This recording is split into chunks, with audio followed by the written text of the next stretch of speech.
Hello student, welcome to Arvil public school standard 4th subject Hindi lesson number 11। इस lesson number 11 में समझदार लड़का, इसमें जो थे एक व्यापारी था, उसका 2 बेटे थे और वो इस बूढ़ा हो चुका था। उसने सोचा अपना व्यापार किसको दे दें, तो इसी के बारे में पूरी कहानी के लिए बताया गया है कि समझदार लोग जो होते हैं वो अपने दिमाग का इस्तेमाल करते हैं और आप इसको पढ़ेंगे। अब आया है यहाँ पे शब्द अर्थ। लाभ, फायदा, धनी जिसके पास खूब धन हो, बुढ़ापा, वृद्धावस्था, समझदार, बुद्धिमान, दिमाग, मस्तिष्क, समस्या, कठिन विषय, मामला, बात, मूल्य, दाम, प्रबंध, इंतजाम। अब यहाँ पे सही उत्तर के सामने सही का निशान लगाओ। व्यापारी के कितने बेटे थे? 2, तो आप 2 पे टिक लगाएंगे। व्यापारी अपना व्यापार किसे सौंपना चाहता था?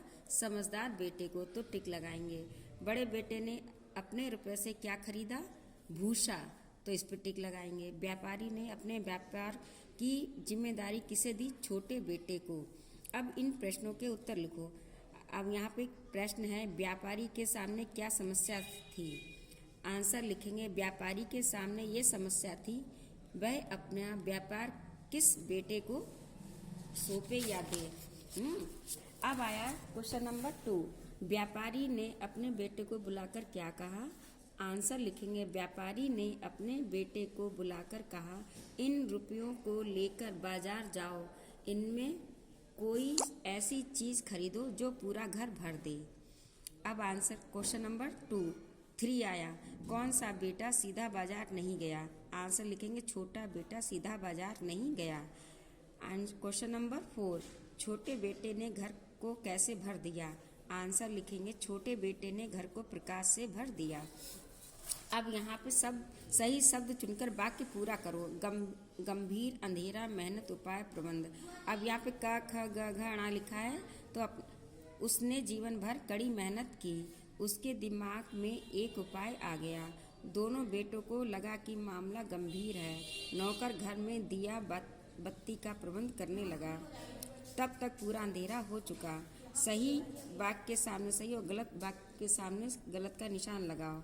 व्यापारी चीज़ें खरीदता और बेचता था, सही या गलत? तो सही, तो यहाँ पर निशान लगाएंगे। व्यापारी अपने धन को दोनों बेटों को बांटना चाहता था, गलत। व्यापारी अपने बेटों से मजाक कर रहा था, गलत।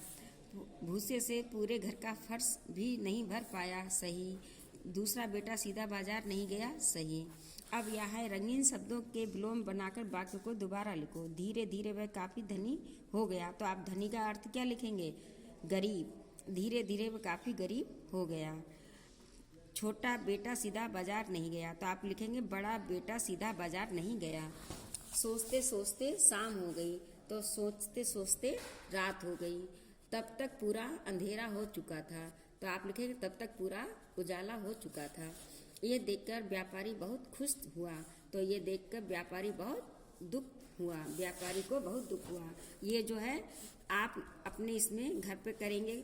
अब बुढ़ापा, उपाय, शायद, प्रबंध, प्रकाश, ये मैंने यहाँ पे फिल तो कर दिया है, लेकिन आप इसमें अपने हिसाब से भी वर्ड चेंज करके लिख सकते हैं। समझ गए बच्चों? Okay student, thank you.